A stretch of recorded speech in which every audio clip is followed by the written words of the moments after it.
A paz do Senhor Jesus, estamos iniciando mais um Instantes Finais, a sua aula de escatologia no seu lar, e eu quero agradecer por sua audiência, a você que é evangélico, independente da sua denominação, a você também que não é evangélico ou pertence a outra religião, mas acompanha a programação da Rede Brasil de Comunicação pela TV ou pela internet.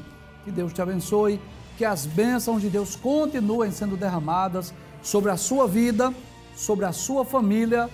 Seja muito bem-vindo aos Instantes Finais.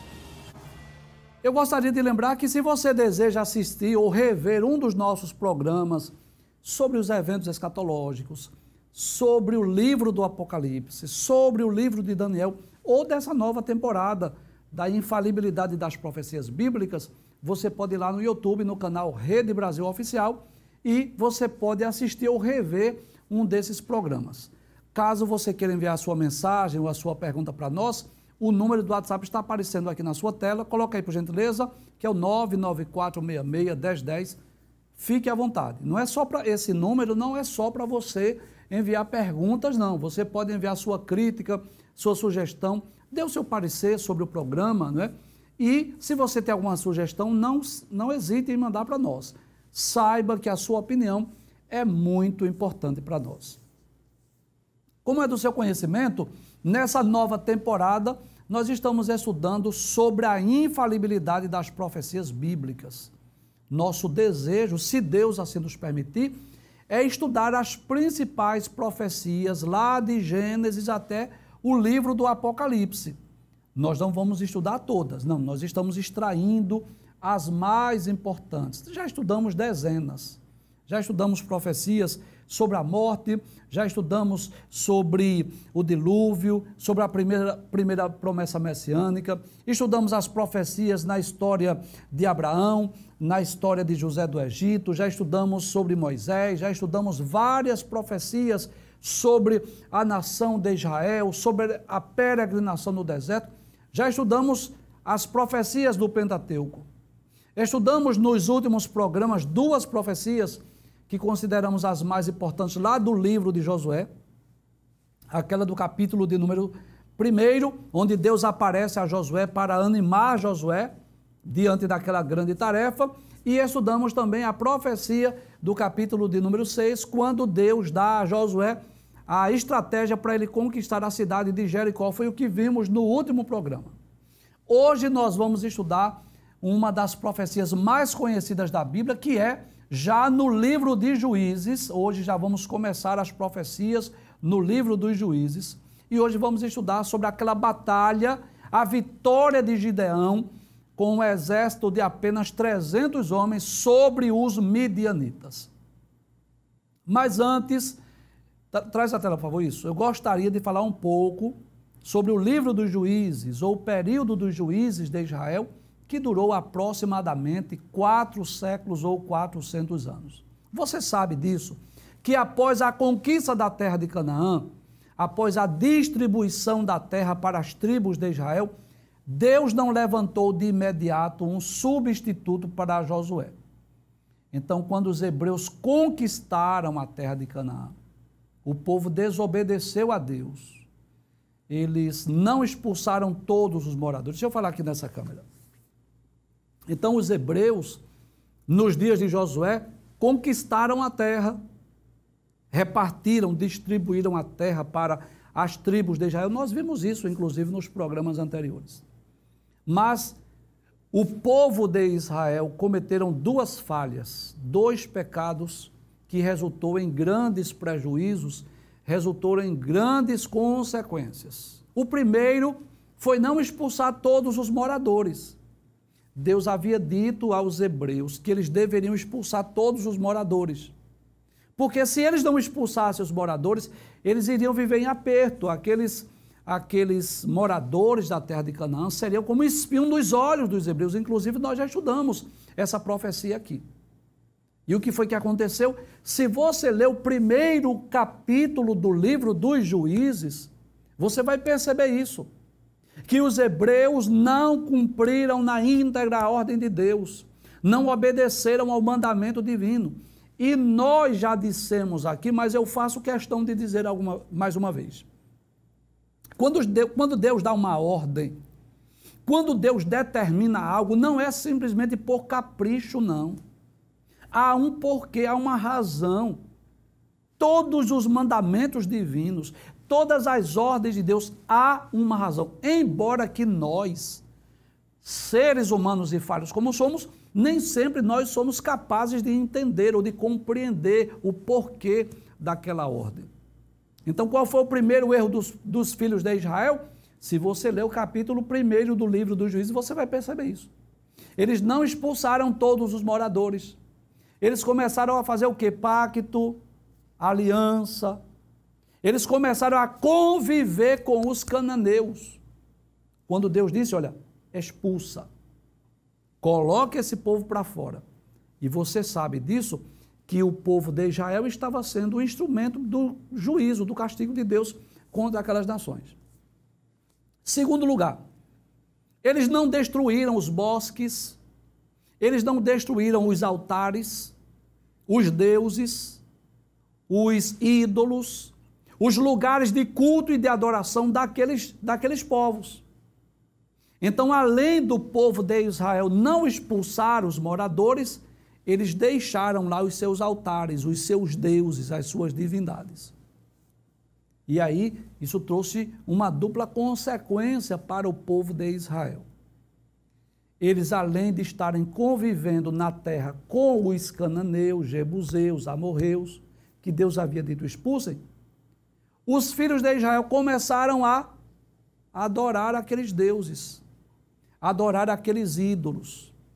Tornaram-se idólatras, tornaram-se pagãos. Inclusive, foi esse o tema da lição que nós estudamos no último domingo na escola dominical, né? Nós vamos perceber isso, que uma das razões do cativeiro do Reino do Norte foi exatamente por causa do seu pecado de idolatria. Eles começaram a adorar aqueles deuses, aquelas divindades que eram adoradas pelos cananeus. Então, nós vamos perceber no livro dos Juízes que Deus não levantou de imediato um sucessor para Josué. Então veja, Moisés trouxe o povo lá do Egito e conduziu no deserto por 40 anos. E aí sim, Deus escolhe Josué para ser o substituto de Moisés, para conquistar a terra de Canaã e repartir para as tribos de Israel. Mas quando Josué morreu, Deus não levantou de imediato alguém para substituí-lo.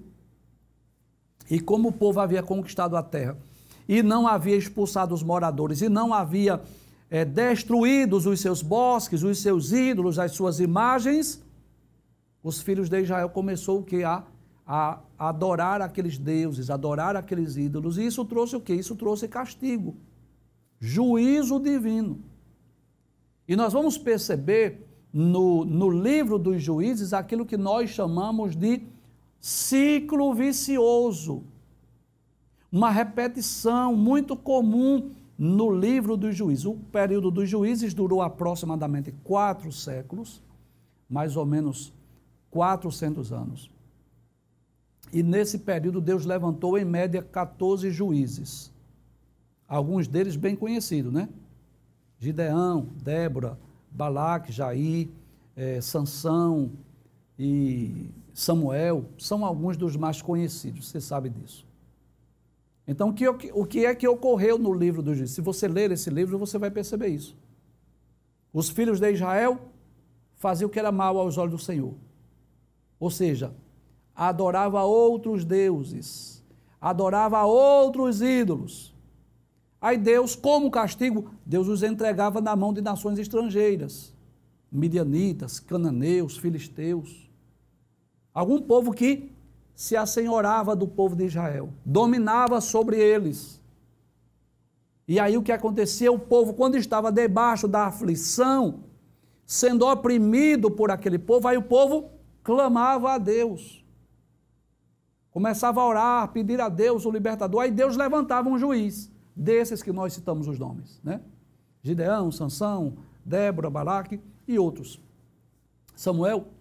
Só que aí o que acontecia? Aquele juiz vencia a guerra, vencia a batalha. E enquanto aquele juiz estava vivo, o povo obedecia a Deus. Mas quando o juiz morria, o que acontecia? o povo tornava a pecar novamente, a adorar outros deuses. Aí Deus os entregava na mão de outras nações. Aí eles clamavam mais uma vez. Aí Deus levantava outro juiz. E assim nós vamos percebendo no livro dos Juízes esse ciclo vicioso, esse período de altos e baixos. E qual é a grande lição que Deus quer mostrar, não só para o povo de Israel, mas para cada um de nós? O quanto é perigoso, o quanto é doloroso quando o povo desobedece os mandamentos, os preceitos divinos. Quando nós desobedecemos, quando nós deixamos de cumprir, de observar os mandamentos divinos. Então, todas as vezes que os filhos de Israel pecavam, aí Deus os entregava na mão de nações estrangeiras. Quando o povo clamava, aí Deus levantava um juiz. Então, nós podemos observar que nos dias de Gideão, o povo hebreu estava sendo oprimido pelos midianitas. Isso está lá no capítulo 6 do livro de Juízes. E os midianitas, quem eram? Talvez alguém pergunte, professor, quem eram os midianitas? Eram povos lá de Midian, que eram descendentes, na verdade, de um dos filhos que Abraão teve com Quetura. Você sabe disso, que depois que Sara morreu, Abraão casou mais uma vez com Quetura e teve outros filhos. Então, um desses filhos de Abraão com Quetura chamava-se Midian, e os descendentes deles são chamados de midianitas, que hoje esses povos habitam lá na Arábia Saudita. Então, se lermos o capítulo 6 do livro de Juízes, e eu estou trazendo essas informações que eu considero importantes para nós conhecermos a história, né? Nós vamos perceber que os filhos de Israel começaram a pecar, começaram a fazer o que parecia mal aos olhos do Senhor. Então, o Senhor entregou os israelitas, os hebreus, na mão dos midianitas durante 7 anos.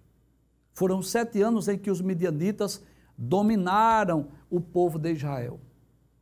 E esse período de 7 anos, que é um período relativamente curto, mas ele é um período de muitos prejuízos, de muitas tragédias. Porque os midianitas prevaleceram contra Israel, e por causa dos pecados de Israel e dessa opressão dos midianitas, Israel ficou muito pobre. Porque os midianitas vinham como em bandos, parecendo gafanhotos. E o que faziam os midianitas? Eles levavam os animais para si, ovelhas, jumento, gado.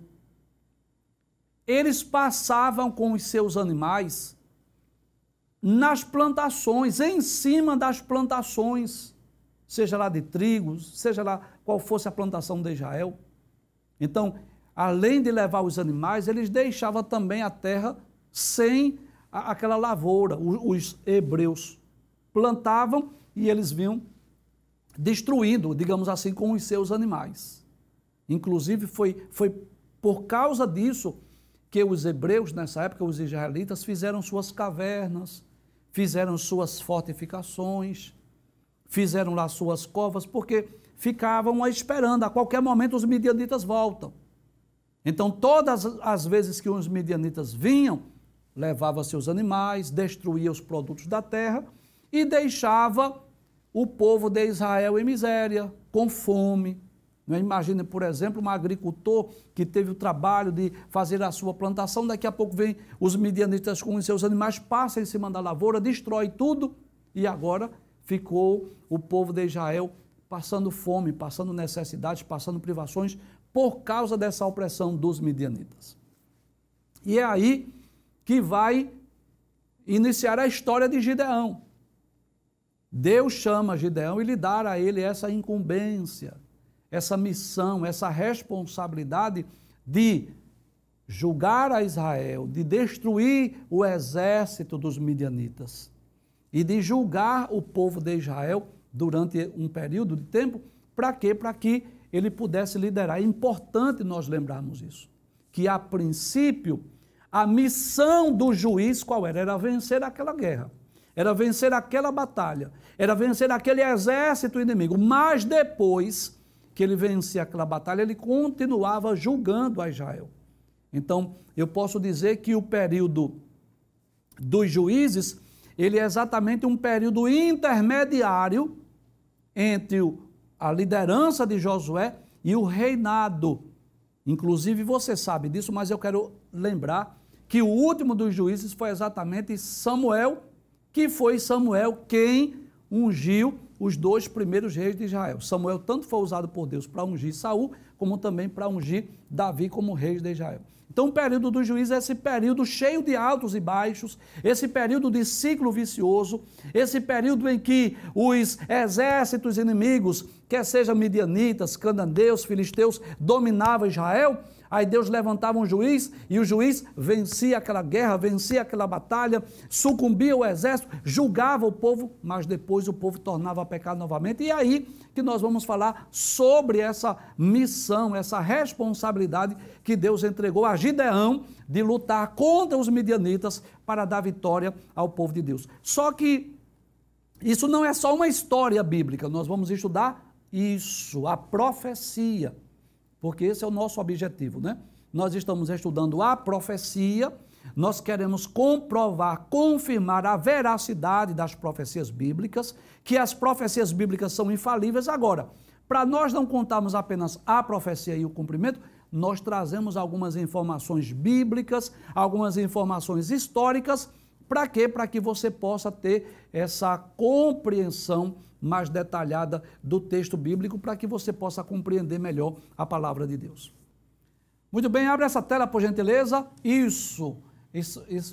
Essa imagem aí, claro, meramente ilustrativa, que mostra a ocasião dessa batalha contra os midianitas, que são algumas profecias do livro dos Juízes que nós vamos estudar. Nós não vamos estudar todos os capítulos, todas as histórias, apenas algumas profecias. Pode passar a tela, por gentileza. E a primeira profecia do livro dos Juízes que nós vamos estudar é essa: Gideão livraria Israel da opressão dos midianitas. Então está aí uma imagem, claro, meramente ilustrativa, para que você possa ter uma ideia, não é? Facilitar a compreensão. E aí está Gideão trabalhando, malhando o trigo no lagar, que eu vou explicar daqui a pouco, e aparece aí o anjo do Senhor. Cremos que uma teofania, já falamos sobre isso no programa anterior. O anjo do Senhor, na verdade, é uma teofania, uma aparição divina, e esta aparição divina pode ser através de um ser angelical ou através de um ser humano. Por exemplo, traz a tela, por favor, para eu explicar algo aqui que eu considero importante. Nós vimos no capítulo 5 do livro de Josué que aquele ser celestial, naquela teofania que apareceu a Josué, ele apareceu como um homem, como um soldado, como um guerreiro. Ele se identifica como príncipe do exército do Senhor. Este ser que aparece a Gideão, ele não aparece como um homem, ele não aparece como um soldado, ele aparece como um ser angelical.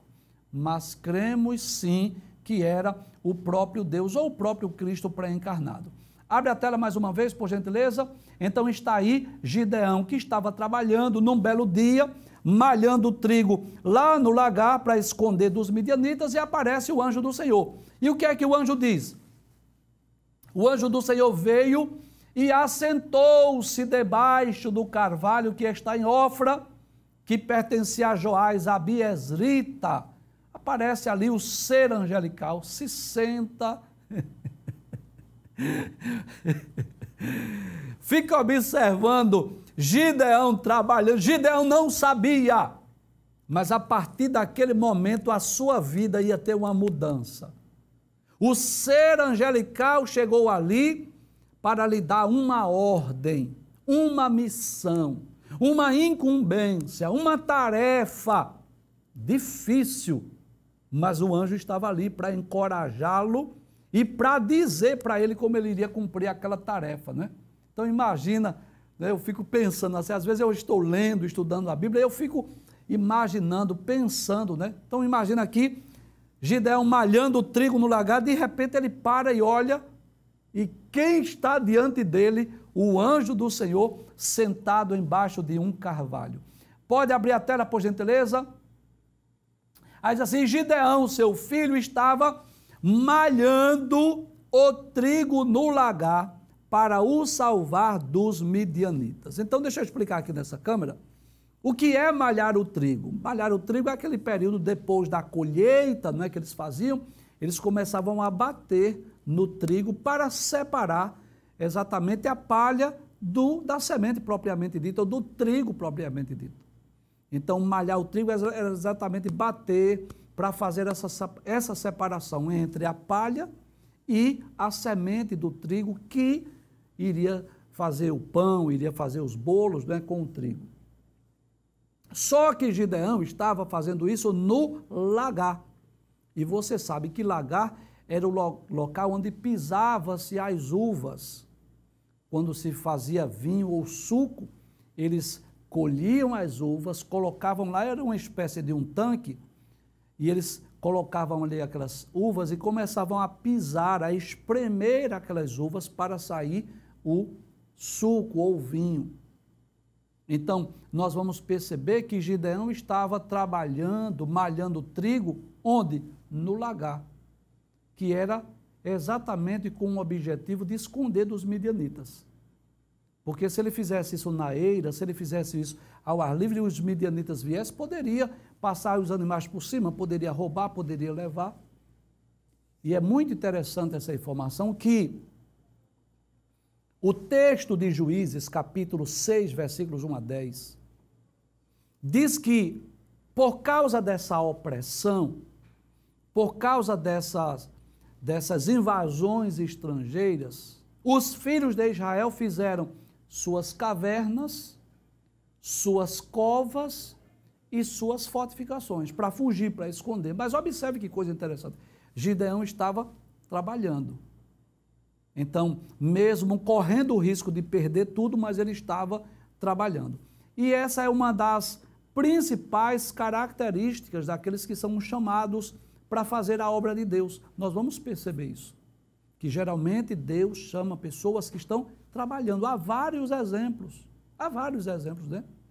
Quando Deus chamou, por exemplo, Saul, ele estava trabalhando, estava procurando as jumentas do seu pai. Quando ungiu a Davi, chamou Davi, Davi estava trabalhando, Davi estava fazendo o quê? Davi estava cuidando das ovelhas do seu pai. Quando chamou Moisés, Moisés estava trabalhando, estava cuidando das ovelhas de Jetro, seu sogro. Quando Jesus chamou Pedro, André, Tiago, João, estavam pescando, lavando as redes, consertando as redes. Quando chamou Mateus, ele estava na coletoria.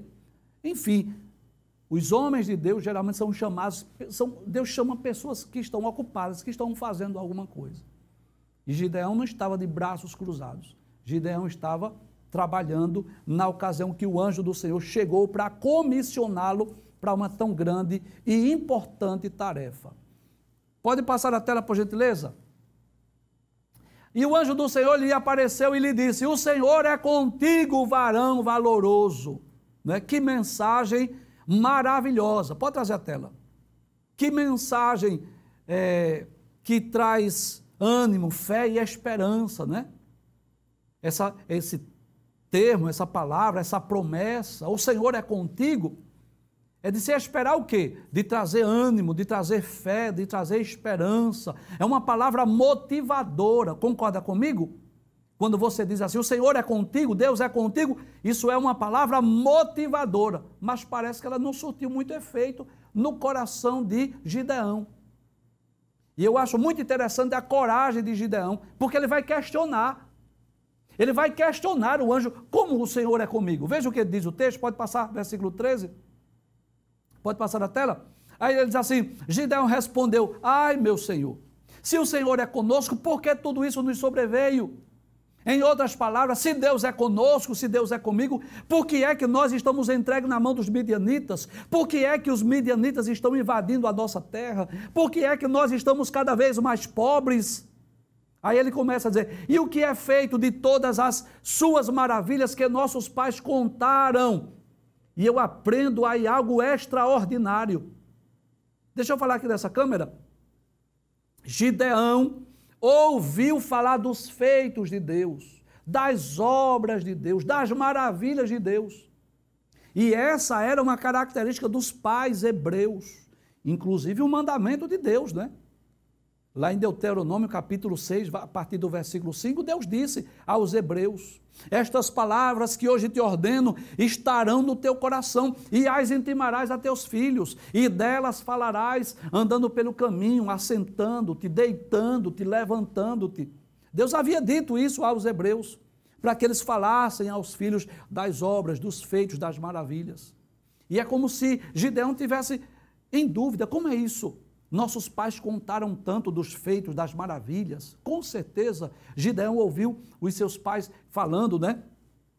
Sobre a conquista da terra de Canaã, por exemplo, sobre o rio Jordão que se abriu, sobre as muralhas de Jericó que ruíram, sobre a conquista da terra de Canaã. Ele ouviu muito falar dos feitos de Deus, mas ele faz essa comparação.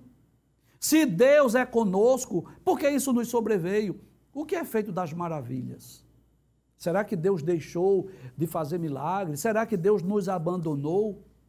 O que é feito das maravilhas que os nossos pais contaram? A importância de nós, pais, transmitirmos para os nossos filhos os feitos, as obras, as maravilhas de Deus. Sabe por quê? Porque a Bíblia diz que a fé vem pelo ouvir e o ouvir pela palavra. E à medida que nós contamos aos nossos filhos os feitos de Deus, as obras de Deus, as maravilhas de Deus, isso vai fazendo com que nasça no coração dos nossos filhos a fé, a confiança em Deus.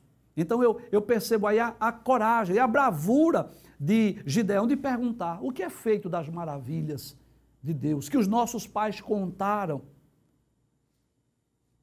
Abre o texto mais uma vez. Aí ele diz assim: não nos fez o Senhor subir do Egito? Olha que ele sabia da história do Egito. Olha que ele sabia da história da passagem pelo meio do Mar Vermelho.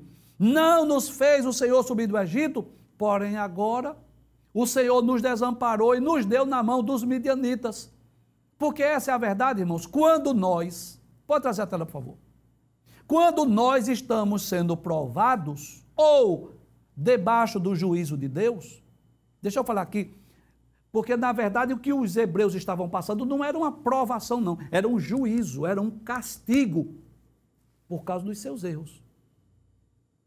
Castigo porque eles não expulsaram os moradores, castigo porque eles não destruíram os ídolos, os bosques, castigo porque eles estavam adorando a outros deuses.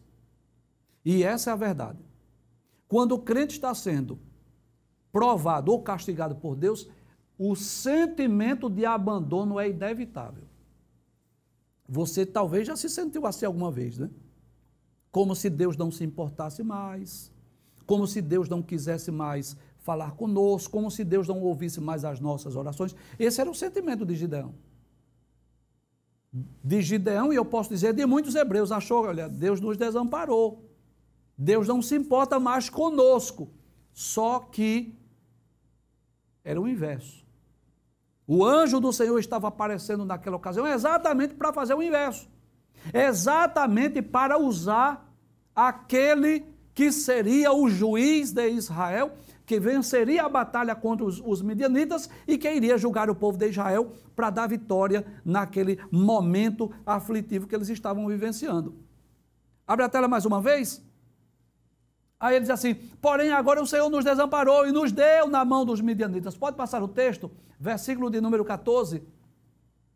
Aí diz assim: então o Senhor olhou para ele e disse: vai nessa tua força e livrarás a Israel das mãos dos midianitas. Porventura não te enviei eu? Então agora Deus entrega a Gideão essa missão, essa tarefa, essa responsabilidade. Vai nessa tua força. Tu vais livrar a Israel das mãos dos midianitas. E Deus deixa bem claro: não te enviei eu? Deus deixa bem claro que aquela escolha é divina, foi Deus quem escolheu.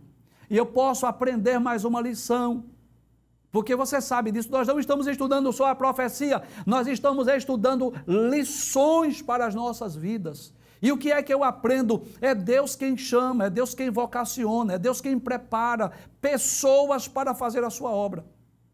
Deixa eu falar aqui, por favor. Desde que Deus criou o homem, nunca mais Deus trabalhou sozinho. Vou repetir para você não esquecer. Desde que Deus criou o homem, Deus nunca mais trabalhou só. Pode observar isso. Do primeiro homem mencionado na Bíblia, Adão, até o último, João, lá na ilha de Patmos, Deus chama, prepara, vocaciona, envia pessoas para fazer a sua obra, para a execução dos seus propósitos.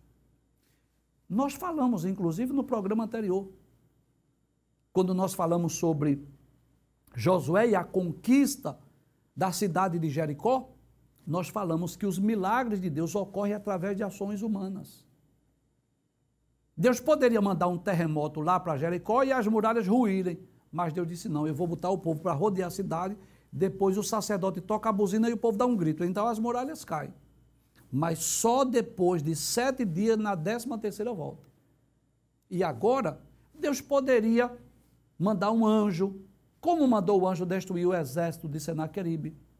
Deus poderia mandar uma praga de animais, Deus poderia mandar um terremoto, Deus poderia mandar uma saraiva, um fenômeno da natureza, mas Deus disse, não, eu vou usar Gideão. É Gideão que vai vencer essa guerra, essa peleja, essa batalha. Agora, que coisa interessante, Gideão não estava no exército, não era um daqueles guerreiros, não era um dos soldados valorosos lá do exército, não. Era um homem simples, do campo, cuidando lá do trigo, malhando o trigo. E Deus, às vezes, usa pessoas, Deus chama a pessoa que, às vezes, aos olhos humanos, são pessoas que não têm as qualificações para exercer aquela função. Você lembra de Davi? Que Saul disse, você não pode. Saul olhou assim, você é muito jovem, ele é um guerreiro. Mas Davi disse, deixa eu contar uma experiência, não é? Então, Deus chamou um agricultor, um homem do campo, para liderar aquela batalha. Passa a tela, por gentileza. Então, Deus diz assim, porventura não te enviei eu, olha aí a promessa, vai nessa tua força e livrarás a Israel da mão dos midianitas, olha aí a profecia, pode passar o texto, por gentileza. E ele lhe disse, ai meu Senhor, com que livrarei Israel? Como quem diz assim, eu não sou um general, eu não sou líder de um exército, eu não tenho armas. Ele começa a olhar a sua insignificância. Abre a tela mais uma vez.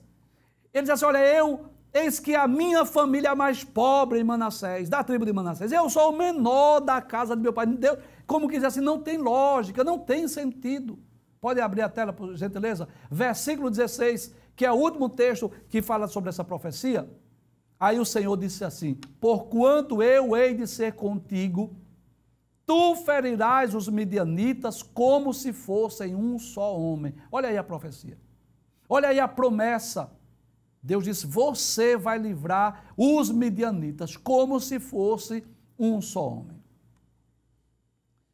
Não vai dar tempo nós lermos todos os textos, mas você sabe disso. Ele tinha 32 mil homens. Mandou voltar os covardes, voltaram 10 mil. Depois levou os homens para fazer um teste lá nas águas. Voltaram, né, quase 22 mil. Ele ficou somente com um exército de 300 homens. E o que era aquilo para uma batalha contra os midianitas? Não era nada. Mas nós já dissemos aqui em outros programas que quando Deus nos dá uma tarefa, quando Deus nos dá uma missão, Deus nos dá a estratégia. Deus nos diz o que é que nós vamos fazer para vencer, para conquistar, para alcançar.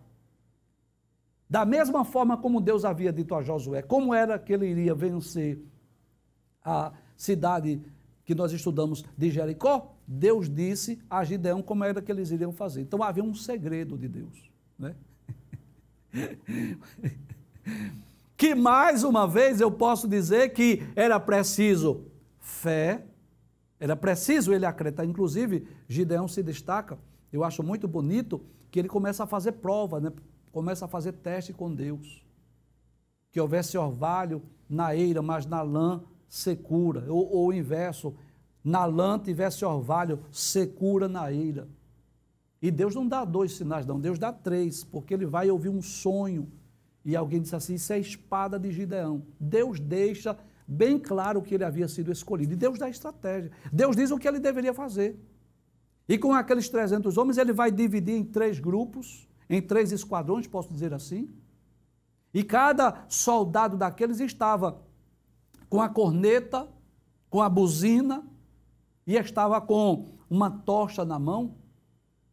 E Josué diz assim, vocês vão fazer, Josué não, Gideão, né? Vocês vão fazer como eu fizer. Espada do Senhor e de Gideão. Passa a tela, por gentileza. Agora nós vamos ver o cumprimento que está no capítulo 7, versículos 16 a 21. Pode passar a tela, por gentileza. Capítulo 7, versículos 16 a 21. Não vai dar tempo nós lermos tudo, mas observe aí o cumprimento. Repartiu os 300 homens em 3 esquadrões e deu-lhes a cada um nas suas mãos buzinas e cântaros vazios com tochas neles acesas. O que é que eu aprendo? Deus dá estratégia, Deus dá sabedoria, Deus ensina. Guarda esta palavra. Para cada guerra, para cada batalha, Deus nos dá uma estratégia diferente. O segredo está em nós obedecermos a Deus e nós confiarmos na orientação de Deus. Com certeza, Gideão ficou temeroso quando voltou aqueles 10 mil homens, quando voltou quase 22 mil, só ficou com 300, com certeza ele ficou temeroso, mas Deus vai dar estratégia. Divida os homens, 3 grupos de 100, e dê a eles buzinas, cântaros vazios e tochas acesas. Pode passar o texto, por gentileza? Versículo de número 17. E disse-lhes, olhai para mim e fazei como eu fizer. Isso é um dos maiores exemplos de liderança. É o líder dizendo assim, olhem para mim e façam o que eu faço. E eis que chegando eu ao extremo do arraial, será que como eu fizer assim fareis vós. Pode passar o texto, por gentileza. Versículo 18. Tocando eu e todos os que comigo estiverem a buzina, então também vós tocareis a buzina ao redor de todo o arraial e direis, pelo Senhor e por Gideão. Que coisa interessante, né? Primeiro está o nome de Deus, depois é que vem o nome de Gideão. Porque tem pessoas que querem inverter, né? Que o seu nome quer estar em evidência. Tem pessoas que querem que o nome esteja em destaque. É fulano de tal que vai orar, é Beltrano de tal. Não, não, primeiro é Deus. Pelo Senhor e por Gideão, porque se não for o Senhor, o nome de Gideão não vai adiantar muito não. Pode passar o texto mais uma vez? Versículo de número 19. Pode passar o texto. Chegou, pois, Gideão e os 100 homens que com ele iam ao extremo do arraial, ao princípio da vigília da meia-noite, de madrugada, quando os homens estavam dormindo, havendo-se já posto as guardas, e tocaram as buzinas e partiram os cântaros que tinham nas mãos. Pode passar o texto, por favor, versículo de número 20. Assim tocaram os 3 esquadrões as buzinas e partiram os cântaros, e tinham nas suas mãos esquerdas as tochas acesas, e na sua mão direita as buzinas que tocavam, e exclamaram, espada do Senhor e de Gideão. Pode passar versículo 21, que é o último texto que nós vamos estudar. Pode passar.